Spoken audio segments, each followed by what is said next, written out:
You're listening to the Viva la Mami podcast, a podcast about all things madrehood. I'm your host, Jessica Cuevas. I am a mother of one on a mission to redefine the meaning of motherhood as a first-generation, bilingual, and bicultural Latina mami. Regardless if we feel like a failure from time to time, or if we succeeded with the little things in our motherhood journey, it is important to celebrate all of these experiences as madres. So, bring your cafecito as I invite you to be a part of this space and create raw and honest conversations about the exciting and challenging parts of being a mami. Ahora, vámonos. Hola, hola, amiga. Today we are welcoming Valeria Castillo for another VLM Spotlight. Valeria Castillo is an educator in the Northern Illinois area, and she has been a teacher for 8 years and has taught third grade at a dual language school. She recently earned her second master's degree in urban education. Valeria has been married for 4 years with her amazing husband, Cristian. She is a working mama with one living child, and her familia honors their beautiful daughter in the stars every day. Today, we discuss the lived and raw experiences of pregnancy loss. In this episode, we will listen to Valeria's story with her first and second pregnancies, and we also talk about how our cultura as Latinas can often make an impact in the way we grieve and experience loss. Valeria also shares how she has navigated this new normal and provides ways that have helped her cope with her loss by seeking therapy and connecting with other mommies and parents who have also gone through loss. That being said, I will include a little trigger warning here. Valeria does share her pregnancy loss story, and I want to be mindful that this may be triggering for some who are experiencing this or who have not healed from the trauma of their own pregnancy loss or miscarriage. So something to be mindful of, but this is such a powerful conversation that I had with her. And it is my hope that you can have a space with Valeria in some capacity. Now, here is my interview with Valeria Castillo. Hola Valeria, ¿cómo estás? I'm good. How are you? I am good. It's so good to see you. It's Yeah. been a while. We were in college together for I would say like a couple years. I'm a little older than you, but yeah, we were a few of the Latinx kids on campus, and so we made sure to connect in some capacity. Very few, yes. Yeah. So thank you so much for being here. I really appreciate it. I think that you sharing your story will make so much of an impact and just awareness about your story. So I'll make sure for you to share that. But before we delve into that conversation, I would like to know a little bit more about yourself, if you can tell our listeners, and what do you currently do? Hi. So I am a third grade teacher. I teach at a dual language school here in Rockford, Illinois, the only dual language school in our district. I've been teaching for 8 years, and all those 8 years I have been in third grade, and I love it. I love seeing the children progress with their English and Spanish language, and it's just really fun. And I love what I do, and I'm really excited to be on your podcast. So thank you for inviting me. Yeah, of course. Thank you. And thank you for allowing yourself to be here, because I know that these conversations aren't kind of rainbows and butterflies. There is also part of pregnancy and motherhood in general. There's a lot of unexpected things that can come. Mm-hmm. And oftentimes there is this narrative in our culture where it's all going to be perfect. It's all going to be great. And we don't talk about grief. We don't talk about loss.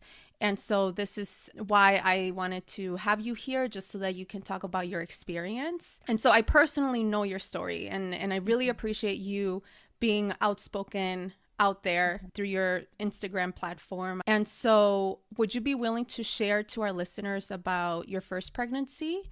And you can share in whichever capacity, but I also want to make sure that our listeners can have a space with you, and that way you can allow, you know, what your experience was, and also those that may not experience this yet but may have this type of experience in the future.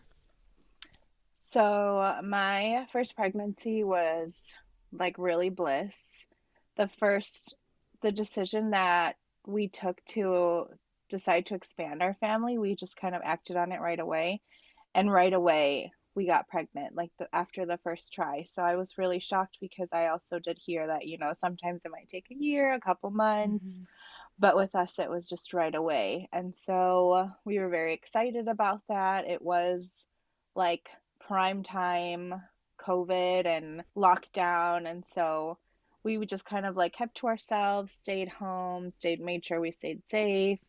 We were like going to doctor visits. Everything was going very well. We had our gender reveal. That's where we found out we were going to have a girl, and everybody was so excited. Our family.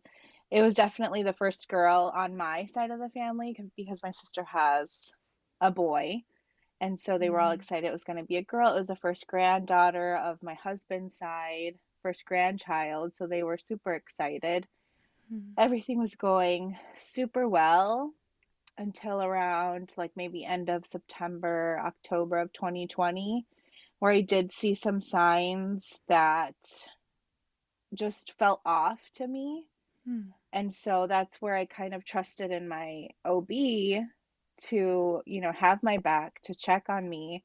But she just kind of pushed me off as like normal pregnancy symptoms. And, in my heart, I knew that it wasn't right because I just felt a lot of like swollen. I knew I was going to be swollen like in my feet, my hands, Mm-hmm. but it just felt too early and too much. Like I had to elevate my feet so much.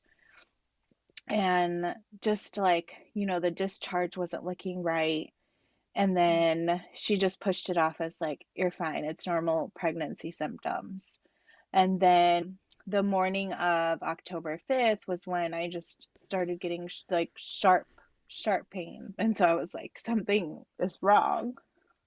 So we ended up going to the ER. I was rushed to the like birthing floor. And then I was checked and they were like, we see membranes that are, coming out. And my sister had gone through a loss also. And so it was just like, is this something that's going to happen in my family? And my sister had to get a cervical cerclage done. So it's essentially a stitch in your cervix to prevent it from opening too early. Mm-hmm. And I asked for that, and they were like, it's too late for that because it's like, the membranes are coming out of your cervix. And so they were like, we just have to wait. And we're going to try to wait until you're wanting me to wait until I was 25 weeks. And I guess 25 weeks is, I guess the first week of viability. And she had a better chance of surviving at Mm-hmm. 25 weeks. And so I was in the hospital for about maybe 3 days, 4 days. And then contractions started kicking in. And I just, we had to have her. We couldn't wait any longer. Mm-hmm. And so throughout that, nurses were coming in and out, doctors were coming in and out. Everybody was saying that girls born premature do have a higher chance of surviving. And so everybody was just like, it's going to be okay. She's going to survive. Like, we're going to do everything we can. Don't worry. Like, she's going to make it.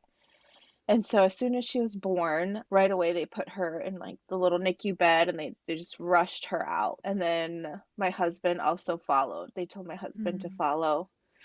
And then, they're getting me all like ready. And then a nurse comes running in and she's like, Mom, you have to come. And so the nurse was like, rushing to get me out of bed. They got me a wheelchair. They're like running me down the hall. And in that NICU room, everybody just has, that face where that she didn't make it.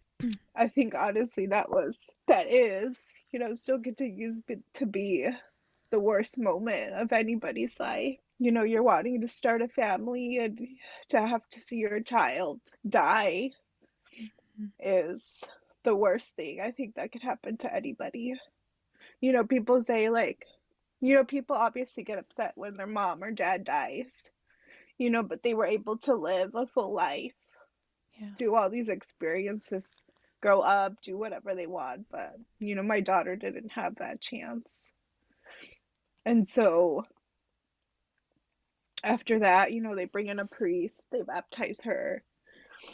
We get to stay with her for the night. And so it was during COVID, they weren't allowing visitors, but in certain circumstances, they do. So my parents rushed to the hospital, my in-laws rushed to the hospital.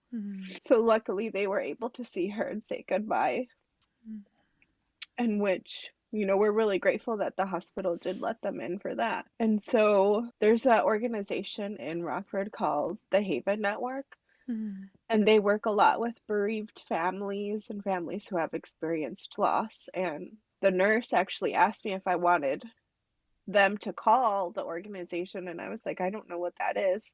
Sure. And she said, they come, they take pictures of the baby, they come and take pictures with you and the baby. They make a ton of like memories, like they make you a memory box. They give you handprints, footprints. They come and bring her little blankets. She has this little headband that they gave her. And like, they dress her up, they make her look nice for the pictures.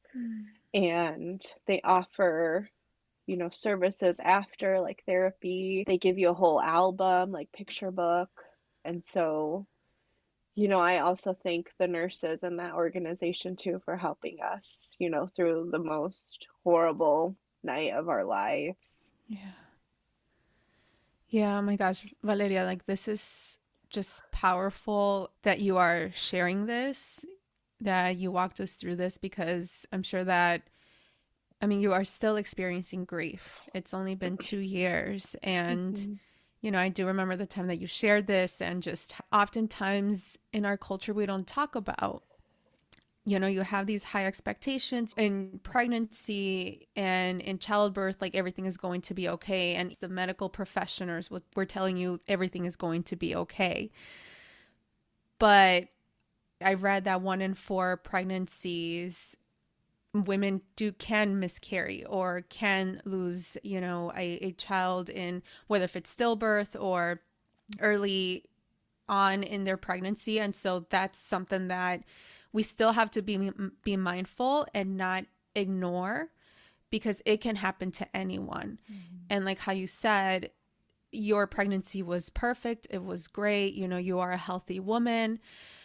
And it's just interesting how oftentimes we are not equipped or prepared for this until it happens. And so I'm glad that you found the support through the Haven Network, and I'll make sure to share that, especially for our listeners who are in the Rockford area, kind of that part of Illinois. But in terms of like finding that support, is it something that you truly took advantage of, or was it just a way for you to just get in touch with other moms or parents who went through a similar experience as you? Yeah, so the Haven Network provided me with a year of free grief therapy, and anyone in our family could have taken advantage of that as well. So they, were really, really, really, I'm really thankful that they did do that, because that was just my first time ever experiencing therapy. And it was at a time where I did really need it, because I just felt so alone in my grief. Yeah. That I really had no one to connect with at that time. And so during therapy, like helped a lot with my grief. I was going maybe like twice a week for a very long time. And even through my second pregnancy, the therapist was like, you know what, you could still keep coming throughout your pregnancy, and I won't charge you, because my year was already up. And so I continued to go, and that really helped me a lot. Just being able to, vent and cry to somebody that maybe isn't family, that doesn't really understand that kind of loss. And then, once I was in a better mind space, I did reach out, to Instagram. They always like pop up with things that you kind of search for. And so I really did connect with other lost moms all over the country who have experienced loss. And that has also helped me a lot. I have a really good friend, Hema, who is in the Bay Area, and we, message each other all the time when we're just not feeling good, or, when something triggers us. And she does lives on Instagram, and I'm always joining. And, Mm-hmm. even if it's just a time where we could kind of just forget about it also, but know that we do have that connection Mm-hmm. also helps a lot. My sister and my brother-in-law were also very important people in our grief journey because they helped us through a lot of it, especially since they both went through that. They understand. We have that mutual understanding of this lifelong grief that we will carry. And so they were very helpful. They were checking in on us constantly throughout that first month. They invited us to a camping trip at my brother-in-law's family's land. And so my husband and my brother-in-law bonded through their mutual grief.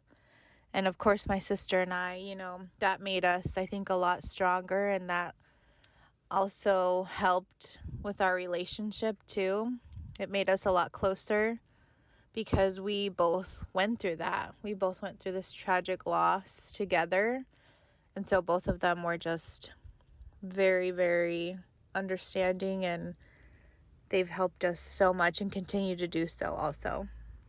Yeah, that's great. I think that there is so much meaning in building a coalition in a community of mothers and parents who have gone through a similar experience. Again, even in the US, there isn't much conversation about it. It's all taboo. And I think that it is important for all of us to be aware that it can happen to anyone. As much as no one would want to experience this, and I would never want anyone to experience this, but unfortunately it does. And so considering that it is tabooed, and now when you're adding this extra layer of our identity as Latino folks, how did this kind of experience led you into either isolation, or did you talk about this with your family? Did your family reach out? How did they kind of navigate this as well with you? Was there anything missing out of this? Can you kind of walk us through that? On my side of the family, since my sister went through it, it was Mm-hmm. just kind of like reliving that trauma all over again. Mm. My parents were definitely very supportive of me during that time. My sister, everybody was reaching out. I luckily was able to take some time off of work. So while my husband had to return to work, I would just go to my parents' house because I didn't want to be alone. And my parents are religious, just like every, Latino family. We're very religious in the sense of like the Catholic religion. Mm-hmm. But what I do appreciate of my mom was just that she didn't, push it. She Mm. wasn't saying like, God, only God knows why this happened, or, we Mm. have to trust God. And she wasn't really pushing that narrative Mm. because, why would God want that? Why would God want to give me this pain? Right. And so it did make me question my faith, but I really do appreciate that my mom didn't, push that on me. Yeah, that's good because, yeah, oftentimes we ignore our feelings, our traumas. And yes, when you do put religion, it can help with the healing process, but it is not the I wouldn't say excuse, but it is not the motive of why, or, and how you process grief and how you process these feelings. So I'm really glad that your mom allowed space for you to talk about why this had to happen and not putting religion in it as a way to make it kind of come to a resolution or solving. So I'm glad. Mm-hmm. And speaking of our family and our cultura, what's kind of like the worst thing someone has said to you in response to your loss? And how did you respond? I think that definitely in like with Latinos that they sometimes just say things. They don't know what to say. And, you know, the biggest one was like, o a lo mejor ya venía malita. And I'm just like, what does that have to do with anything? Whether she was, you know, whether there was something that was like a disability or, you know, physical, that wouldn't have mattered to me at all. Right. Or so I think that was just definitely, you know, very triggering to hear that from some family. And that it just doesn't make it better if there was something that she was going to carry or something that she was going to have, like that wouldn't have mattered to me Right. or to my husband. Right. Exactly. Yeah, and again, I think it's because of this narrative and perspective that everything's going to be perfect. And you're so right that oftentimes we're not equipped to even having conversations like this. Like, and I'll admit it, I'm having a hard time to ask the right questions. And even though there aren't right questions, especially when you approach someone who is in the grieving process, I think it's just allowing space and listening, have an open ear. And that's the minimal thing that you can do instead of advising things or just kind of speculating things. And oftentimes we do receive this unsolicited advice and questions from families, especially in our cultura, where it's not even worth it and it leads you into even more isolation and despair. Yes. Yeah. And so you did mention about your husband. Did he also seek those resources and therapy, or how did he kind of process this? It was hard for him. I definitely, you know, pushed the therapy services, but he just he didn't want to. And so everybody grieves their own way, which is something I've learned also throughout this process. What might be helpful for me isn't helpful for him. And so I've definitely let him grieve his own way. There's no right or wrong way to grieve. There's no 10-step grief process and you'll be fine. There's no workbook that tells you this is how you're supposed to grieve and then everything will work out. Everybody grieves their own way. Everybody does things that will help them heal. Yeah. But therapy just wasn't one for him. And so he did reach out to, I think in the beginning he was, you know, isolating himself. He was keeping busy with work and just didn't want any like downtime to think about it.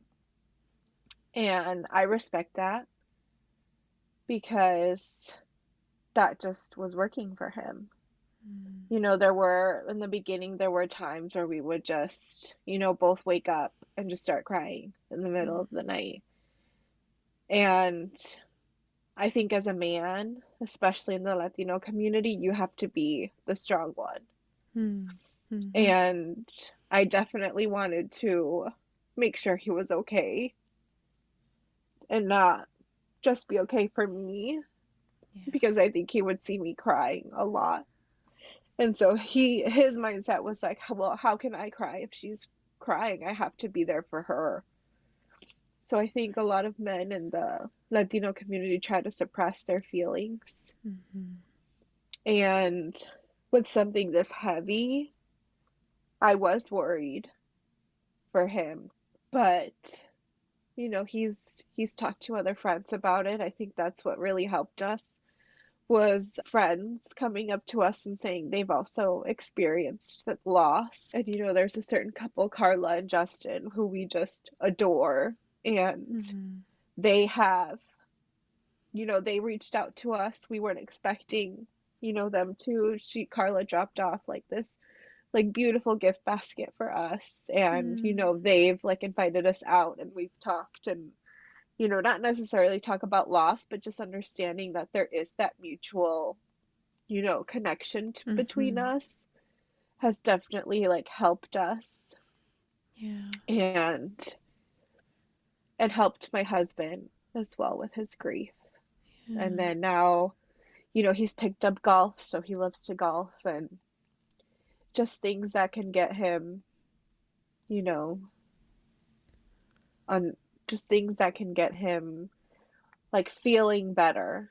Mm-hmm. And so, I mean, therapy just wasn't one of them, and that's fine. Yeah.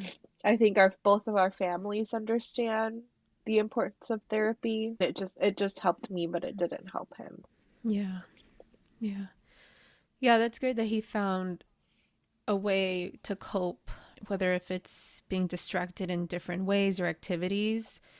Yeah, and you're so right that there are different ways of grieving, and I do appreciate you sharing that because there is kind of like this new narrative about just like the importance of therapy and how, you know, you should go, but I think that everyone processes things differently, and I do appreciate you sharing that. I know that this has been very heavy, and I hope you are okay. I'm just checking in. Are you Yes. okay? No, Okay. yes, I'm okay. Yo soy una Okay. chillona, so I'm gonna just cry. Si pasa una mosca, lloro. So that's what my mom says all the time. I get it from her. Yeah. Oh my gosh. I get it from my dad. I really don't cry a lot. My dad doesn't cry. I've never seen my dad cry. Oh. I do cry when it's really, really like when I'm really hurt or when I'm really angry. I mostly cry when I'm angry. But yeah, yeah. So thank you. So as we talked about the how taboo, this can be, and just how the way that our upbringing makes a big impact about these experiences and how we're not equipped to have these experiences, and really no one is, but I often think that our culture does make a big influence in terms of the way that we cope or the way that we grieve or the way that we never talk about just women and parents miscarrying or losing children due to stillbirth, early, infancy or what have you. And so, what would you advise people in our community to stop saying or doing when a woman miscarries or loses a child? Going back to that religion piece, when people say, solo Dios sabe por qué pasan las cosas, like it's not up, it's just your body. It's the way that your body is, Mm-hmm. handling that pregnancy. And so when somebody's going through a loss or when somebody's child dies, I think our culture definitely needs to stop saying that because Mm-hmm. that's not helpful in any way. It's not helpful in the grief journey. It's not helpful. It's not helpful for them to, I think that it comes from a good place, Mm-hmm. but that's just not what needs to be said. And like you said before, they just need to listen. If I just want to cry for 10 minutes straight, I don't need you telling me, solo Dios sabe por qué pasan las cosas. I just need you to Mm-hmm. sit there and, listen with me. Mm-hmm.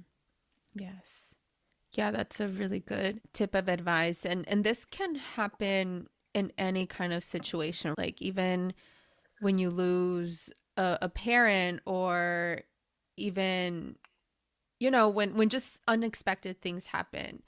I think oftentimes, yes, we do leave things to God. And then I do see that there is hope and potential, or, a level of resolution. But oftentimes, when something actually happens, I think it's just a matter of allowing space. And it's almost like erasing kind of our feelings, our lived experiences. Like And I don't think that invalidating them. exactly. Yeah.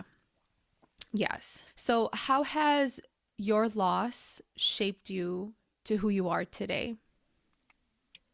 It's definitely changed the way that I see and experience pregnancy. Hmm. Even now, sometimes when I see, people are pregnant and they're just, going through it, or they do things that I couldn't do during my pregnancy because I had to be extra careful. It's like that pregnancy bliss, that innocence was taken away from me. And so, from now on, all of my pregnancies are going to be different. I'm not going to be able to enjoy them the way that a mom has who hasn't experienced loss. And it's it's definitely taken a toll on me. And I'm never going to wish ill will on a pregnant woman. Never. A lot of us lost moms always say that. But it's just the fact that our innocence was taken away from us, and our experiences will forever be changed because of that is something that I will always have to deal with. Yeah, thank you for sharing that. And I think it's almost like a fantasy that pregnancy, childbirth is all wonder. It's all perfect. And I think you get these images off of social media, and that has been such a big impact. Even when I was pregnant, I've always envisioned myself like this woman on Instagram because it's all glorified and all perfect. And yeah, you're so right. Like there isn't kind of like an opportunity to talk about the raw and true experiences. And I feel like now things are becoming a little bit different. And I think with you sharing your story through this platform, through social media, like I think you are allowing people to just understand the realities of things, that it is important to kind of validate your pregnancy, but also being mindful that, okay, things can happen and things may not come the way that you expect. Everything is so unexpected when it comes to, from trying to conceive to all the way to childbirth. And even after, I've personally known families who have lost young children from like ages 3 to 9 unexpectedly. And yeah, we just can't have this image in our heads that it is all going to be perfect, and it's almost like a fantasy. And I do appreciate you sharing that, because yeah, in my family, women have miscarried, but it's interesting. It's like las dejamos así, like we don't allow space or opportunities for them to actually grieve or to even talk about it. And my mom miscarried, and it's almost like, oh yeah, I miscarried, and I dealt with it, ¿verdad? But it's like, how do you create the space so that even more people can be aware? And it doesn't necessarily mean that, okay, this can happen to you, or like how you're saying, like, I'm not hoping for anyone to experience this, but if people are more aware about the true experiences of loss, I think it would almost shift a different mindset that things are not going to be perfect, and it is okay, that there is help, that there is support. Yes. And I think going back to what you said, about your mom, I think como las señoras de antes, they were never given the time to grieve, never given the opportunity to grieve. It was like you had other children at home that you needed to take care of. You had your husband to take care of. You were never given that opportunity to grieve. And I have come across other señoras who have told me, I went through that. Y me lo dicen como si nada. Like if it was just like, hoy fui a la tienda. Like it was just like something so simple like that. And it just blows my mind, because I'm like, you went through something so traumatic. It's traumatizing. And so I definitely feel for those women who just weren't given that opportunity to grieve and process their emotions. Right. Yeah, and I think it's important to just take care of yourself too. Oftentimes we, as mujeres, Latinas, we tend to just take care of others, put ourselves in other people's shoes. That is our priority. And then we're at the very back end of the line. And especially when you're going through this experience, you definitely do need to take care of yourself and really seek out the support that you need, that works best for you before anything else. And yeah, that is so important. So I know that we talked a lot about cultura and how it's impacted you in terms of the grieving process. Were there any kind of I wouldn't say lessons that you had to give to family, but like did you ever push back on family? How did you kind of navigate this whole process when including your cultura in it? I think that's definitely something that I do need to work on. Mm. You know, in our cultura, there's that whole aspect of respect for your elders. And so, you know, if they tell me something that que no me parece or that's wrong to me, to my grieving process, yo me quedo callada. Mm. And that's something that, you know, I wish that I could work on because I'm giving them the space to treat me that way. Mm. And I shouldn't. You know, I shouldn't be told those things, or if things make me uncomfortable, you know, I should be able to stand up for myself, stand up for my daughter, Lucia. But that's something that I struggle with definitely in our cultura. Yeah. When somebody older than you says something, you know, and their like pensamientos isn't just, it's like the old way of thinking, you know, like Mm. esos tiempos ya han cambiado.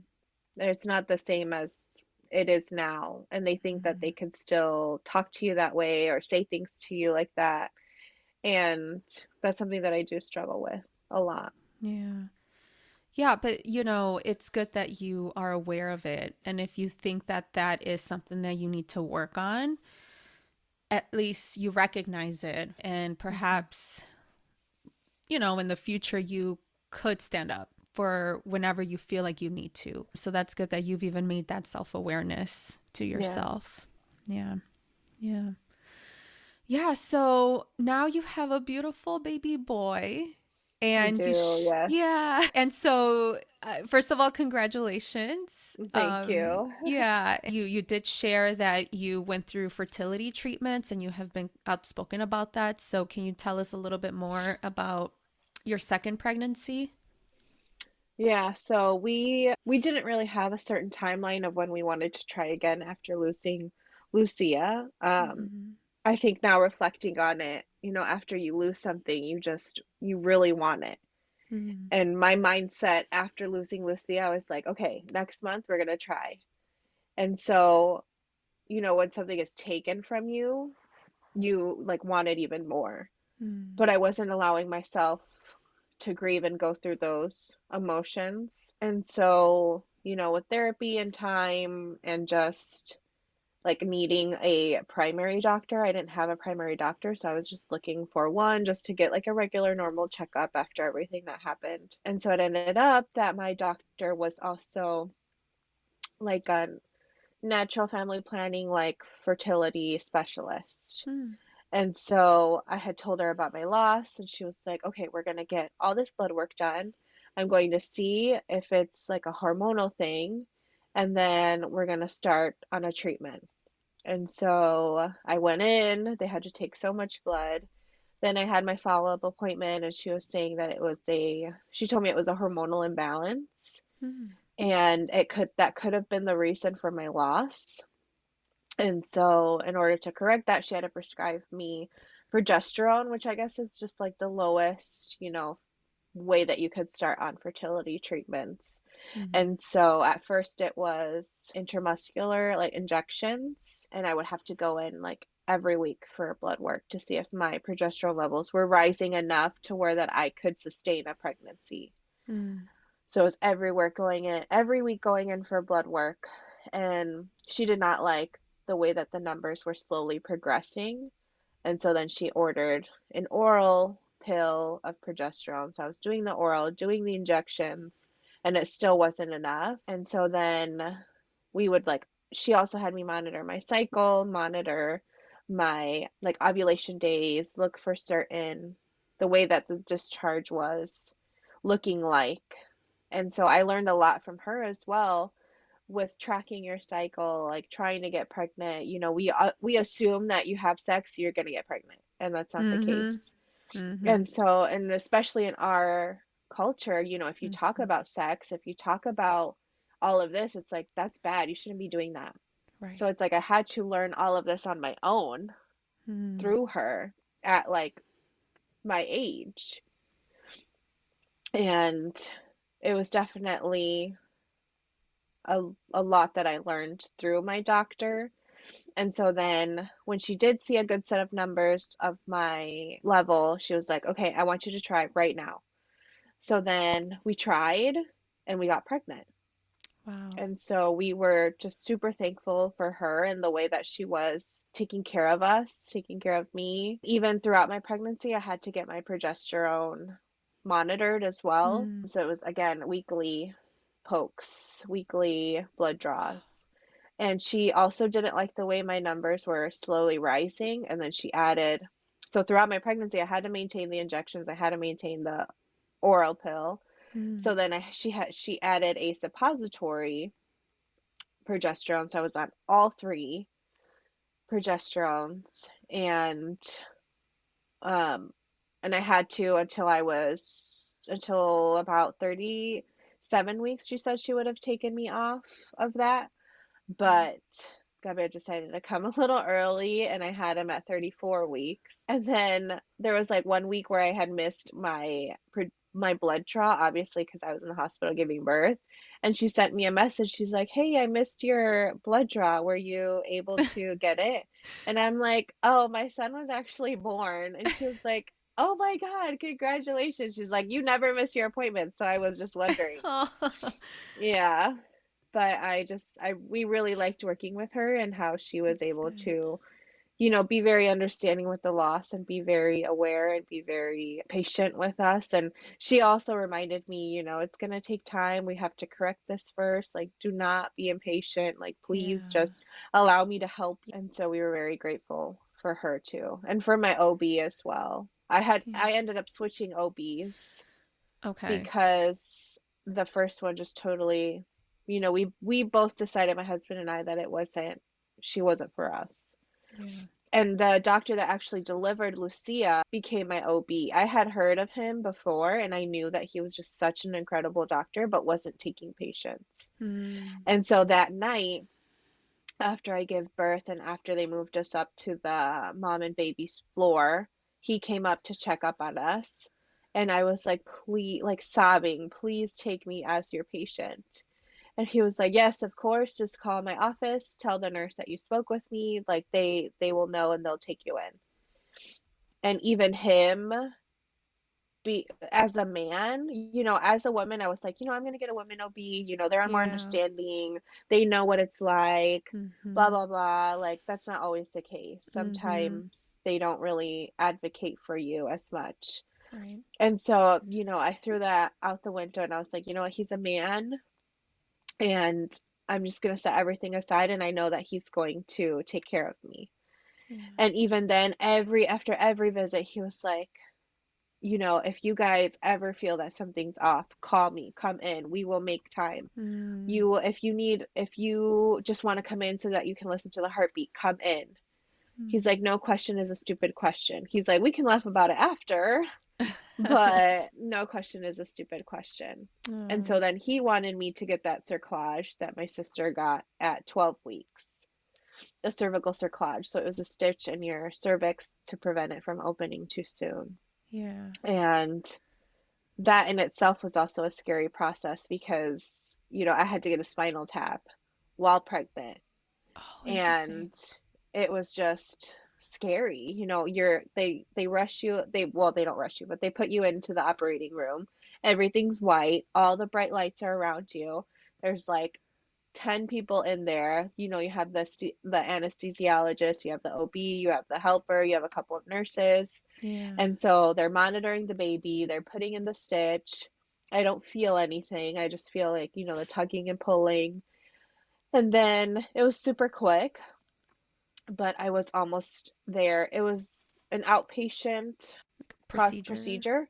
Yeah. Mhm. And so then, I was put back into the room because they needed me like to use the restroom because I had a catheter in me before I could go. And that took a long Mm. time. And while we were waiting, they were like, well, we're just going to check on baby. And so they bring in the ultrasound and they don't find a heartbeat. They bring in another nurse. She's like, well, I'm going to bring in another nurse so she can help me. She's better at this. And then they bring in another nurse and she can't do it. She can't find it. Then they Oh bring my in the gosh. OB on call on the floor. she brings in another machine and she's like having me move around, blah, blah, blah. And she was like, you know what? I'm going to call Dr. Cunningham and I'm going to tell him that you're going to set up an appointment just so that he can see if he could get the heartbeat. And now Mhm. we're just sitting in there like, what did we just do? Yeah. Like we were in limbo for a day before he Oh my could God. see us. So we were just like worried if everything was okay. As soon as we walk in, they put the machine on and boom, we hear the heartbeat. So it was like instant relief Oh that my everything goodness. was okay. Yeah, it was that pursuit's definitely crazy. But he said that that is going to be like my recipe for the rest of my pregnancies. I'm going to have to go Mm. through that. Okay. Wow. Yeah, it's so interesting. We just don't talk about, all of these different nuances that can happen from pregnancy to pregnancy, even within one single individual. And so I'm so appreciative of you being here and that you walked us through, both experiences, because we all know that, and again, I cannot just stress this, that not every pregnancy and not every experience is perfect and bliss, like how Mhm. you And not every mentioned. experience will end with a live birth. Exactly. Exactly. And so now that you have your son, how do you honor Lucia today? And will you tell your son about Lucia? We just celebrated her second birthday, like you said. And so Mm, we had got like, a little cake. We always get her a little cake and flowers. This year, now that we have him, we were able to light the candle and sing. And even though he's still too little to understand, we yeah. want that to be a tradition with all of our children to honor her. Like, we don't want it to be a secret. We don't want it to just sweep it under the rug. We definitely want to include her in everything. And even with our pictures, when we take family pictures, we always take her urn with us. And that's, how we honor her. The Haven Network puts on a walk every October to honor pregnancy and infant loss. Mm-hmm. And that walk was just this past Sunday. And so there's a lot of families that come out to honor, their little ones. And all of our families come out. We have shirts, and it's just it's a great day for all of us to get together and honor her. Yeah. Yeah, that's great.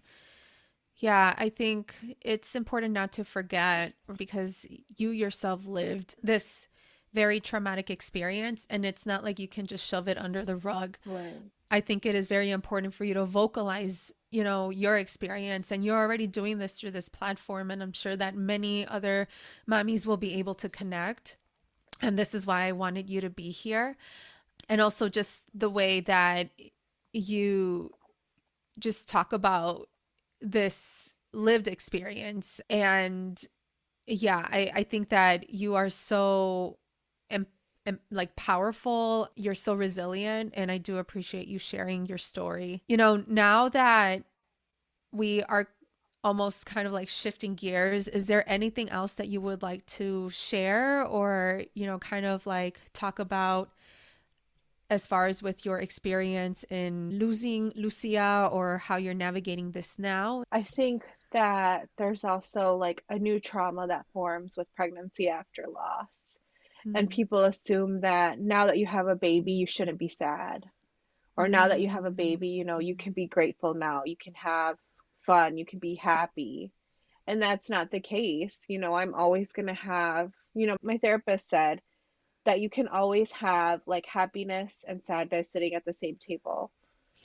Like you can always have those dual emotions with you all the time. Like, yes, I'm very grateful that that I have my son alive, that I have him with me, but I'm also very sad that I don't have both my children with me. Mm-hmm. And so I think that people who have never experienced that before need to like understand that I didn't have my son to replace my daughter. Mm-hmm. He's never and will never be a replacement for her. He's just in addition to our growing family, and my family will always look different to people on the outside. And so I think that that's something really important that people do need to realize when it comes to pregnancy after loss. Yes. Yes. Thank you so much for sharing that. I think that is very true, especially in our culture, how you received messages like that, like, oh, ya tienes tu bebé aquí contigo, and it's Mm-hmm. like, again, it doesn't resolve the pain, the Mm-hmm. grief that Yes. you are still enduring.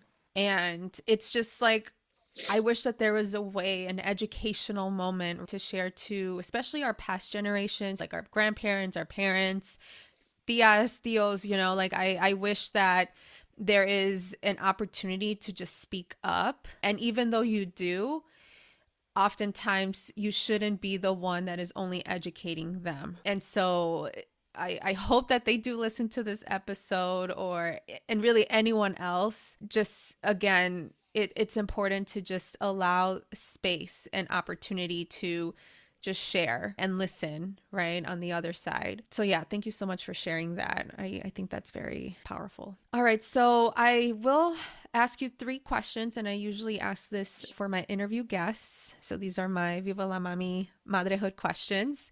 Mm-hmm. And so what still surprises you about being a mommy? The fact that I have a living son, like sometimes I just can't even, like it still blows my mind that I have a living son. Even after having Lucia, and the lost community is always like, you're still a mom, you're still a mom, even though, you don't have a living child with you. You would walk into the store, you're still a mom. You go to a restaurant, you're still a mom. But now having, my son alive and with me, it almost like amplifies that mom feeling that I Yeah. do have a son, that now I have to take care of him. And, I can share all these experiences that I wish I could with Lucia. And, carrying a diaper bag, pushing a stroller, all of those things are just, things that I love to do. I love, like, my mom's like, déjame empujarlo. And I'm like, no. I'm like, you can get a shopping cart. I can push the stroller. Yeah, tú ya tuviste tu turno Yeah. with you and But your then sister. sometimes I let her, yeah. Yeah. But I think that is what, surprises me. Still, like when I have to like pack his diaper bag, and, it's the little things for me, Yeah. definitely. Gosh, thank you so much for sharing that, because I've never gone through this experience myself, but it gives perspective. Yeah. Like even the little things, of like your mundane kind of routines, it just gives you Yes. perspective. Thank you. Yeah. What is one tip of advice you have for Latina mommies, whether if they're going through this or may go through this? What is one specific tip of advice that either you have received or that you just want to share to a Latina mommy? Seek out help. In our cultura, therapy is like, ay, eso es cosa para los locos. It's not. Mm, You're not crazy. It's a way for you to process your feelings in a healthy way. And so if you ever go through a loss, if you ever experience child loss, infant loss, I think therapy is what worked for me, and I hope that it could be helpful for others, connecting with other lost moms. I've definitely connected with a lot of other Latina lost moms, mm, and that's helped me a lot. yeah. Yeah. There's definitely a community out there. Yep. I Hmm. really appreciate you sharing that. And what is the meaning of madrehood to you? The meaning of motherhood is just experiencing joy in the simplest things Mm, with your child, but also allowing time for yourself. Because, like you said before, there was no time for yourself, with older women, older generation of women. And so, being an advocate not only for your child, but for yourself, for your mental mm, health, because it is a very, it asks te pide mucho ser mamá. It's mm, mhm. like they always, children always gravitate towards their mom, always, like the default parent. And so I think in order to like pour from yourself, you have to also like pour into yourself. and do like, get a coffee by yourself, go get your nails done, like spend some time by yourself, go on a walk by yourself, so that way you have more love and more energy to give. And Yes. even like now I'm struggling with that a lot being a teacher and having, those students just like hugging you, touching you, and wanting to share things with you, talking to you all day, every day, and then coming home and you have to talk to your husband and you have to play with your baby and your husband wants to give you a hug and you're just like, I just need 10 minutes, Touchdown. please, just 10 minutes. 10 minutes. Let me go to the basement and just like give you 10 minutes. Yeah. And so it just asks a lot of you. And so you just need to make sure that you are, keeping yourself full so that you can be the best mom that you can be. That is great. That is great. Yeah, thank you again for being here. I appreciate it. Again, I'm sure that you're making so much of an impact, whether if it's through here or through your Instagram account. And speaking of which, where can people follow you? I'm only on Instagram. I'm at Val Castillo with 2 underscores. Okay. Yeah. And I'll make sure to share that in the notes, just again, because you share a lot and you speak the truth. Again, there's no sugarcoating.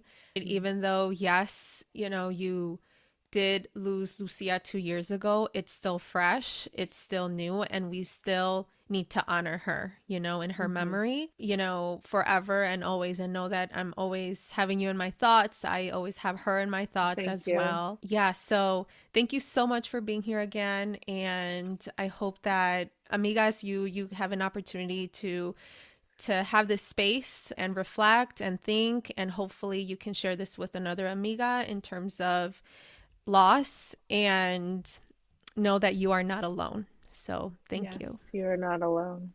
Thank you, Valeria.